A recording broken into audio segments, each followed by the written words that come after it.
హిందూ మతంలో కృష్ణ జన్మాష్టమికి చాలా ప్రాముఖ్యత ఉంది. శ్రీకృష్ణ భగవానుడి జన్మదినాన్ని కృష్ణ జన్మాష్టమి అంటారు. మత విశ్వాసాల ప్రకారం శ్రీకృష్ణుడు శ్రావణ మాసంలోని కృష్ణ పక్షంలోని అష్టమి తిథి రోహిణి నక్షత్రంలో జన్మించాడు. ఈ రోజు గోవుకు ఈ ఒక్కటి తినిపిస్తే చాలు, మీ ఇంట్లో ఉన్న సమస్యలన్నీ తొలగి సంపదలు కలిగేలా ఆ శ్రీకృష్ణ భగవానుడు దీవిస్తాడు. శ్రీ మహావిష్ణువు బ్రహ్మాండాన్ని ఉద్ధరించడానికి అవతరించిన 8వ అవతారమే శ్రీకృష్ణుడు. ఈ రోజునే శ్రీకృష్ణ జన్మాష్టమిగా హిందువులందరూ పండుగగా జరుపుకుంటారు. శ్రీకృష్ణుడు ఇప్పటికీ ఈ భూమి మీద తిరుగుతున్నాడు అనడానికి ప్రత్యక్ష నిదర్శనం నిధివన్ ఆలయం. ఈ ఆలయంలోకి శ్రీకృష్ణ పరమాత్ముడు గోపికల సమేతంగా సాయంత్రం సమయంలో నిధివన్ ఆలయంలో రాధతో కలిసి నృత్యం చేస్తాడని అందరూ విశ్వసిస్తారు. దీనికి కొన్ని ప్రత్యక్ష నిదర్శనాలే కనిపిస్తాయి. శ్రీకృష్ణ జన్మాష్టమి లేదా కృష్ణాష్టమి లేదా గోకులాష్టమి లేదా అష్టమి రోహిణి అని దీన్ని పిలుస్తారు. శ్రీకృష్ణుడు దేవకీ వసుదేవులకు 8వ గర్భంగా కృష్ణ పక్షం అష్టమి తిథి రోజు కంసుడి చెరసాలలో జన్మించాడు. కాబట్టే శ్రావణ బహుళ అష్టమిని శ్రీకృష్ణ జన్మాష్టమిగా జరుపుకుంటారు. మరి శ్రీకృష్ణ జన్మాష్టమి రోజు గోదానం చేస్తే ఎంత ఫలితం కలుగుతుంది అంటే దాన్ని మాటల్లో కూడా చెప్పలేం. కురుక్షేత్రంలో సువర్ణ దానం చేసినా ఫలితం దక్కుతుందట. దీని గురించి బ్రహ్మాండ పురాణమే తెలియచేసింది. అంతేకాదు, కలియుగంలో కల్మషాన్ని హరించి పుణ్యాన్ని ప్రసాదించే పర్వదినమే శ్రీకృష్ణాష్టమి అని వివరించడం జరిగింది. దుష్ట శిక్షణ శిష్ట రక్షణ అన్న గీతోపదేశంతో మానవాళికి దిశానిర్దేశం చేశాడు శ్రీకృష్ణ భగవానుడు. మహాభారత యుద్ధాన్ని ముందుండి నడిపించిన మార్గదర్శి ఆయన. మహాభాగవత కథలు వింటే చాలు, జీవితానికి సరిపడా విలువలు ఎన్నో బోధపడతాయి. ఆ కావ్యం ఇప్పటి పరిస్థితులకు ఒక మార్గదర్శకంగా ఉండడం శ్రీకృష్ణుడి మహోన్నత వ్యక్తిత్వానికి, ఆయన లీలలకు అద్దం పడతాయి. ద్వాపర యుగంలో జన్మించిన శ్రీకృష్ణుడు నేటి కలియుగానికి ఆదర్శంగా నిలుస్తున్నాడు. అందుకే ఆయన్ని అందరూ తమ ఇష్ట దైవంగా కొలుస్తారు. భగవద్గీతలోని భావాలు అర్థం చేసుకుంటే ఇప్పటివారు తప్పు చెయ్యాలంటే భయపడతారు. భగవద్గీత చదవడం వల్ల మంచి ప్రవర్తన అలవాటు అవుతుంది. శ్రీకృష్ణుడు గోవులను సంరక్షిస్తాడు కాబట్టి ఈరోజు గోవుకు ప్రత్యేక పూజలు చేస్తారు. ఈరోజు ఏమీ చేయకపోయినా గోవును పూజిస్తే చాలు, సకల ఐశ్వర్యాలు కలుగుతాయి. ఈరోజు గోవుకు పశుగ్రాసం శనగలు తినిపిస్తే చాలు, అప్పుడు వచ్చే పుణ్యం అనంతం. ఎందుకంటే గోవుకు పశుగ్రాసం తినిపించడం వల్ల శ్రీకృష్ణ పరమాత్ముడి అనుగ్రహం త్వరగా లభిస్తుంది. అంతేకాదు, గోవు చుట్టూ ప్రదక్షిణలు చేస్తే ముక్కోటి దేవతలకు ప్రదక్షిణలు చేసినంత మహాపుణ్యం కలుగుతుంది.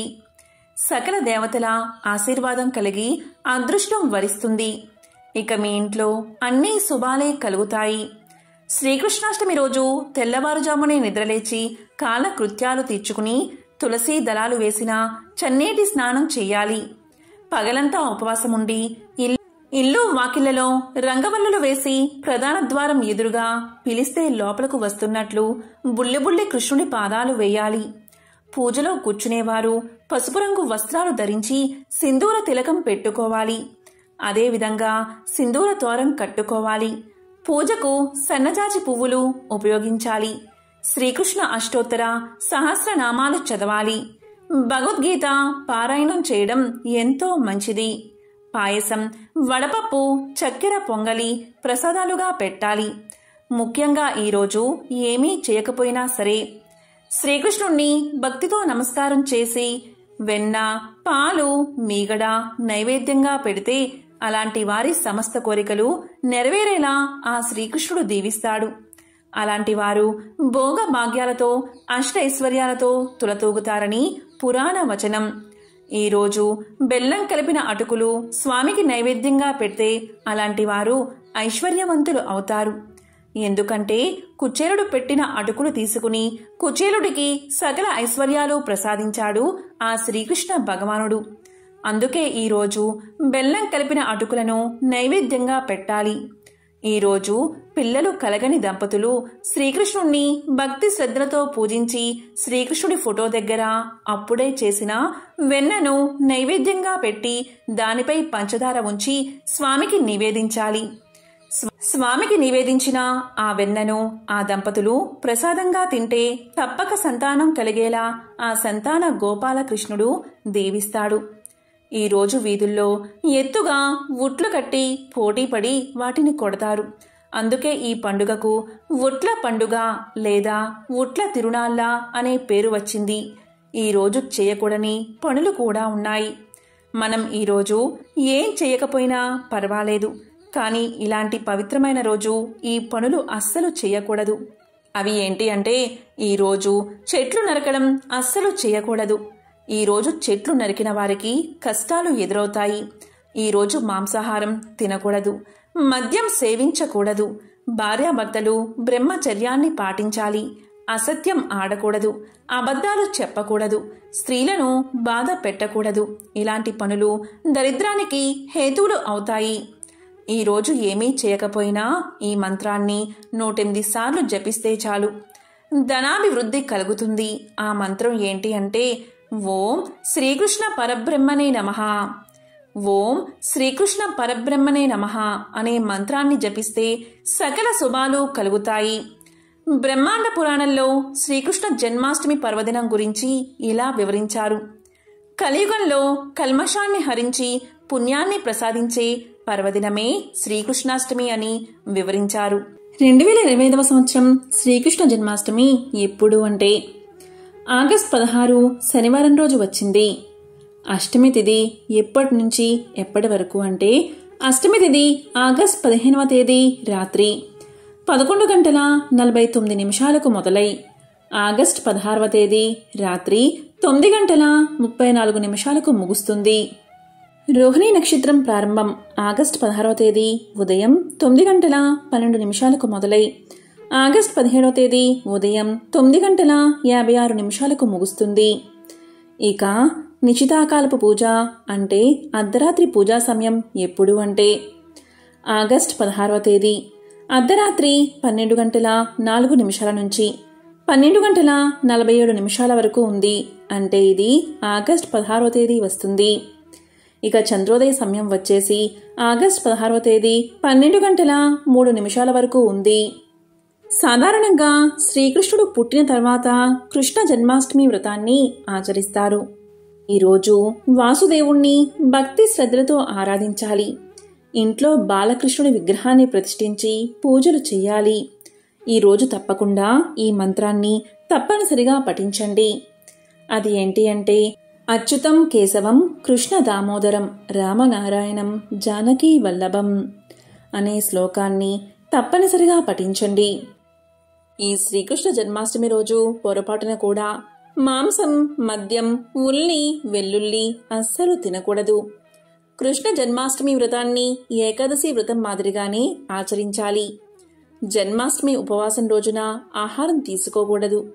జన్మాష్టమి వ్రతాన్ని సూర్యోదయం తర్వాత లేదా అష్టమి తిథి తర్వాత లేదా అష్టమి తిథి ముగిసిన తర్వాత మాత్రమే విరమించాలి. ఈ రోజున శ్రీకృష్ణుడి బాల రూపాన్ని పూజిస్తే సంపద, శ్రేయస్సు కలుగుతాయి, అదృష్టం వరిస్తుంది, జీవితంలో వచ్చే అనేక రకాల సమస్యలు దూరమవుతాయి. ఇక శ్రీకృష్ణాష్టమి రోజు ఏం చెయ్యాలి అంటే, కృష్ణాష్టమి రోజు ఉదయాన్నే నిద్రలేచి అభ్యంగన స్నానం చేయాలి. గుమ్మానికి తోరణాలు, గడపకు పసుపు కుంకుమలు, పూజా గదిలో ముగ్గులు అద్ది పూజకు సిద్ధం కావాలి. బాలకృష్ణుణ్ణి ఇంటికి ఆహ్వానిస్తూ ఇంటి బయట నుంచి లోపలి వరకు కృష్ణుడి పాదాలను ముగ్గుతో వేయాలి. ఇతర పూజలకు భిన్నంగా కృష్ణాష్టమి పూజను మధ్యాహ్నం 12 గంటలకు ఆరంభించడం ఆనవాయితీ. వీలైతే ఆ సమయానికే పూజ సాగేలా చూసుకోవాలి. కృష్ణుడికి తులసి అంటే చాలా ఇష్టం. అందుకని పూజలో ఆచమనం చేసే నీటిలో తులసి ఆకులు వేసుకుంటే మంచిదని చెబుతారు. ఆయన ప్రతిమను కూడా తులసి మాలతో అలంకరించమని సూచిస్తారు. కృష్ణుడికి పొన్న చెట్టుతోనూ అనుబంధం ఉంది. వీలైతే ఆ పొన్న పూలతో ఆయన్ని పూజిస్తే మంచిది. ఆయనకు ఇష్టమైన తెలుపు లేదా పసుపు రంగు పూలతో పూజించిన శుభమే. కృష్ణాష్టకం, కృష్ణ అష్టోత్తరం వంటి స్తోత్రాలను చదువుతూ పరిమళభరితమైన పుష్పాలతో ఆయన్ని అర్చించాలి. కృష్ణాష్టమి రోజున ఉపవాసం, జాగరణ చేసే ఆచారం కూడా ఉంది. కాబట్టి కృష్ణుడికి కూడా సాత్వికమైన ఆహారాన్ని నివేదించాలి. వడపప్పు, పానకం, పళ్ళు వంటి నివేదనలు సాధారణం. వీటితో పాటు ఆయనకు ఇష్టమైన పాలు, వెన్న, మిగడను కూడా ప్రసాదంగా సమర్పించవచ్చు. మరికొందరు బాలింతలకు పెట్టే మినప్పిండి, పంచదార కలిపి నైవేద్యంగా పెడతారు. కృష్ణుడు అప్పుడే జన్మించాడు కాబట్టి ఆయన తల్లిని బాలింతరాలుగా భావిస్తూ ఈ ఆచారం మొదలై ఉండవచ్చు. చలికాలానికి శరీరాన్ని సిద్ధం చేయడం కూడా ఈ ప్రసాదం వెనుక పరమార్థంగా కనిపిస్తుంది. కృష్ణాష్టమి రోజు పూజతో పాటుగా ఆయన స్మరణ కూడా ముఖ్యమే. ఆ గోపాలుడి వైభవాన్ని తెలియచేసే భాగవతం, భగవద్గీతలను ఈరోజు ఎంతో కొంత పఠించాలి. అలా కృష్ణుణ్ణి తలుస్తూ, కొలుస్తూ, భజిస్తూ కృష్ణాష్టమి రాత్రిని గడపాలి. కృష్ణుడు అర్ధరాత్రి వేళ జన్మించాడు కాబట్టి కొందరు రాత్రివేళే కృష్ణ పూజ చేస్తారు. అలా కృష్ణుణ్ణి పూజించాలి అనుకునే ప్రదేశంలో బియ్యం పోసి దానిమీద ఒక కుండని పెడతారు. ఆ కుండ మీద కృష్ణుడి ప్రతిమను ఉంచి పూజను నిర్వహిస్తారు. అర్ధరాత్రి వేళ సంకల్లో నీటిని తీసుకుని చంద్రుడికి, కృష్ణుడికి అర్ఘ్యాన్ని ఇస్తారు. మర్నాడు ఉదయాన్నే దగ్గరలోని వైష్ణవ ఆలయాన్ని దర్శించి ఉపవాసాన్ని విరమిస్తారు. ఇక కృష్ణాష్టమి రోజు రాత్రి జరిగే ఉట్టి కార్యక్రమం గురించి అందరికీ తెలిసిందే. బాలకృష్ణుడి చిలిపి చేష్టలను తలుచుకుంటూ పాలు, పెరుగు, వెన్న, అటుకులు, పళ్ళు లాంటి పదార్థాలు ఉంచిన ఉట్టిని కొడతారు. మరికొందరు హోలీ తరహాలో గులాల్ చల్లుకుంటూ తమ సంతోషాన్ని వ్యక్తపరుస్తారు. ఇంకొందరు చిన్న బాలకృష్ణుడి ప్రతిమను మనసారా అలంకరించి ఊయల్లో ఉంచి రాత్రంతా ఆయన కోసం కీర్తనలు, భజనలు పాడుతూ ఉంటారు. కాబట్టి ఏ రోజు చేసుకున్నా ఆ శ్రీకృష్ణ భగవానుడి యొక్క ఆశీస్సులు పరిపూర్ణంగా మీకు కలుగుతాయి. శ్రీకృష్ణాష్టమి రోజు తప్పనిసరిగా ఆలయాల్లో అష్టోత్తర పూజ, సహస్రనామ పూజ చేయించుకునే వారికి వంశాభివృద్ధి, అష్టైశ్వర్యాలు చేకూరతాయి. ఈ రోజున కృష్ణుణ్ణి పూజిస్తే సకల పాపాలు నశిస్తాయని, ధర్మార్థ కామ మోక్ష ప్రాప్తి కలుగుతుందని స్కాంద పురాణం తెలియచేస్తుంది. అలాగే శ్రీకృష్ణుడికి పూజ చేసి కృష్ణుడి ఆలయాలు దర్శించుకునే వారికి కోటి జన్మల పుణ్యఫలం లభిస్తుందని పురాణాలు చెబుతున్నాయి. ఓం శ్రీకృష్ణ పరబ్రహ్మణే నమః.